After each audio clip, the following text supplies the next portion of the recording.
All right, well, today you'll notice that snowmobile doesn't have a gas tank on it. And well, the problem here is as we're running it around, it's clearly been patched several times.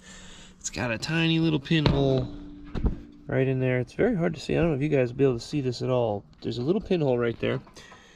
And well, I'm gonna show you how to solder this. Basically, that's gonna be the best way to fix this tank. You could try to weld it, but it's really paper thin metal. Wouldn't really advise that. So we're gonna take a little piece of sandpaper here, and we're gonna scuff that spot. This thing is difficult to balance and do at the same time. Get it as clean as we can in there. It's a pretty crusty looking little spot there. And you can all see that little pinhole right in the middle there is where air, gas, whatever you want to is coming out of. So this tank has been off for a good 2 weeks with no gas in it, no cap in it, completely bone dry. There is no fumes, any residue, anything of gas left to it. If you're going to be welding or working on a gas tank, make sure you take the time to open it up and vent the whole thing out. And know that if you're going to cut into it or mess with it, it is not going to blow up on you. Other than that, I mean, that's the biggest fear right there, is messing with a gas tank. First thing I would do, though, is, again, when we spark this up, is touch it to here, and if there is any poof, that would be the end of it. But again, it better not do that, because there's nothing that could be left in this tank. So what we're going to do is we're going to solder this together, and then we're going to coat the inside of this tank with a compound that's going to be, it's going to seal everything inside that. It's called red coat. Really cool stuff. And well, we don't need much. This tank's in pretty good shape, but it would be nice to seal at least the bottom, and then it's in there, and we don't have to worry about it leaking, because, you know, gas is expensive. You don't want to be leaking it all over the place, especially with two-stroke in there.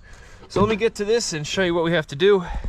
Prop you up over here, maybe you can watch some of this. All right, I cleaned that up. Sandpaper, have our solder, and then you need flux. Flux is the next thing. Take a little brush with the flux, and we're just going to brush it over top of that area. This way the solder will stick to the metal. So first we scrape the metal, then we put some solder on there. Then we're going to get it hot as anything, and we're going to go over that. So I have my propane torch. I like to use MAP gas. It gets hotter quicker, and I use this for everything, like lighting the wood boiler. It's perfect for that. Click it, going. Now, like I said, first thing we're going to do is we're going to touch it this. Boom, right? So if you can do that, you know your tank's not going to blow up on you. Now, we're going to heat up this spot here. It won't take long. Get it really nice and hot, and then we're going to stick the solder right to that and fill in that whole spot there. Let it flow right into that. You know, maybe I want to do this upside down if I can. It might work best. Still don't know if you're going to be able to see anything from there.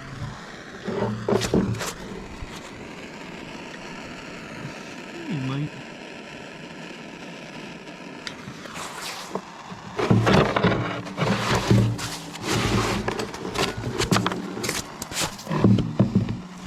Now you should be able to see. Just move it closer, right? So we're heating up in there.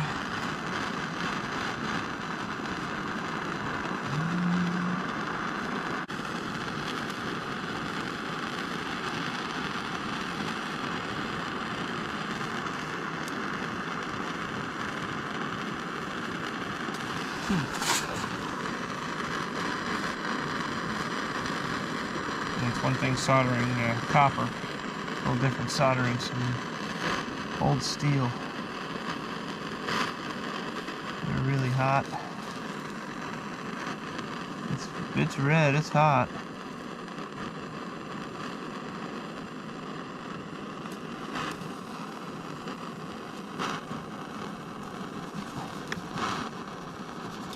And that's on there. There you go, she's sealed up now. Pushed in and stuck. That's good. Now that's on. Now what what we'll do is we'll let that cool down, and we'll pressure test it again. Ah, damn thing, it's always greasy under there. And we'll check and make sure there's no other leaks under here, and that this goop that they have on there is holding. Kind of be nice to pull that off, but at the same time, with this stuff we're going to put in there, it should seal any leaks, and it probably would have sealed up this tiny little leak at the bottom. But for now, it's at least in there and sealed. So now we'll let this cool down, and give me 2 minutes or a couple minutes, and we'll get ready with the sealant. Okay, well, this is what we're going to use. This is Red Coat fuel tank liner here, and we let our tank cool down, and it's all cleaned up and ready to go. Cleaned it before. It's some soap and detergent and whatever, and scrubbed it around and let it sit and dry out. So now it's all ready to go. Basically, we really only need to coat the bottom of this tank. It doesn't need a whole lot. It looks pretty clean in there.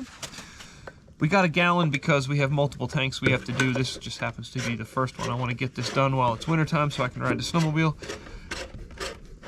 All right. Let's see. Whoa, look at that stuff. Whew, that's got some smell to it. Wow. Okay, what a beautiful color. Now, what I have to do is I have to pour some of this into this tank. And, oh man, you know what? That's gonna spill everywhere. What are the odds I'd have a funnel just right there ready to go? Exactly what I need, just the right size too. To make sure that's clean. Don't want to be adding any crap into this tank. And I want to get this done before this tank cools down. You know, it's just nice and warm so it stays. And we'll dump so we can read the label stuff in a minute. Lift that so I can show you what I'm doing. There you go. And I'm just gonna pour, whoa, not too much in. I'll give it a little more, some thick stuff. What a color, it's beautiful actually. I'm gonna figure out how I'm gonna clean that off now. That all runs down through. You definitely want to do this outside. This is some strong smelling stuff. You don't want to breathe that at all. Try to stay downwind, upwind of that stuff. Okay. Dry that quick. Doesn't leak everywhere. Get on my finger.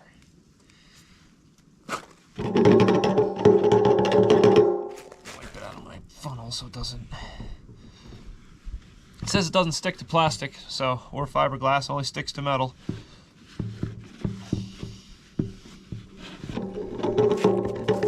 Okay.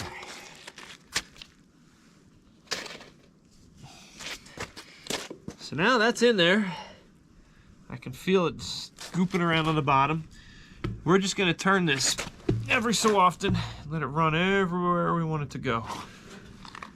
And I'm really concerned about the bottom of this tank because it rubbed around on the machine. So if anything, that's where you might have a pinhole or a problem. The rest of it's pretty clean. It's not a matter of, oh, you have rust. But if you have a rusty, dirty, nasty tank, this is the stuff to get. And you can seal it all up. Make sure you clean it out and you don't leave your petcocks in there or anything because it will clog those. Actually, I should have these out because that goop will clog. You can see it's already, it's stuck to the bottom of that. If I didn't do that and I put that back in there, all of a sudden this thing would never run and there'd be the problem. So, blow that out while we're thinking about it. Kind of funny. Okay, so let's just roll this around and let it coat the tank. Whoa, some of it came back out the top. So it's going, you can see it works. Doesn't take much. I didn't put a whole lot in there. I put in, you know, what I figured would be more than enough for this tank. If you listen, you can hear it raining. It's kind of cool. It falls from the top to the bottom. Let me close this cap here so we don't get any of this in there. So this stuff is pretty slick. I mean, it works for all kinds of tanks, diesels and other things. So, wow. Good. I'm just glad I get to ride the snowmobile again before winter's over and I don't leak gas. Because, I mean, it was such a small pinhole, it would take a few days to drain the tank, but you don't want to drain it at all. You're like, oh man, where'd all my gas go? I just put gas in this stupid thing. So it'll be good to go again. So I hope you liked this video. Like and subscribe, Mr. Brian's Amazing World. And if you want to know about the snowmobiles, we take those out. I had made a video or two on those. We scared the wife with them. It was a good time. We have a whole bunch of other videos for you to check out. And, well, cool. So now that this is in and we're done, and we've been turning this every so often, and every 30 seconds or so, we turn it and let it run down the side. We are going to let it sit for 24 hours. And make sure it dries out. I can almost see fume coming out of that. Huh. Interesting. I wonder if that's smoke from before when I soldered it, just still lingering in there. It's very possible. But again, if you're going to do any of this, make sure you have no gas residue inside your tank. You know, flush it with water, flush it with the cleaner. Oh, in fact, some of this goop just came out of there. So it's sealing in there.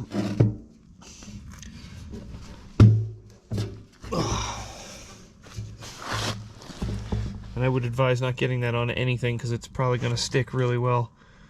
Neat stuff.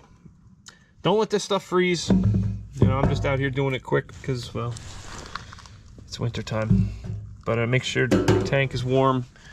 And I'll put this in something that's warm so it keeps, I don't know, I'm not going to bring it in the house, but I'll put it somewhere where it stays warm to dry for the night. For 24 hours before I put gas in it, put it back on, and put it to use. And I guess the longer it can sit before I use it, the better, but at least 24 hours would be good. Great. You have a great day.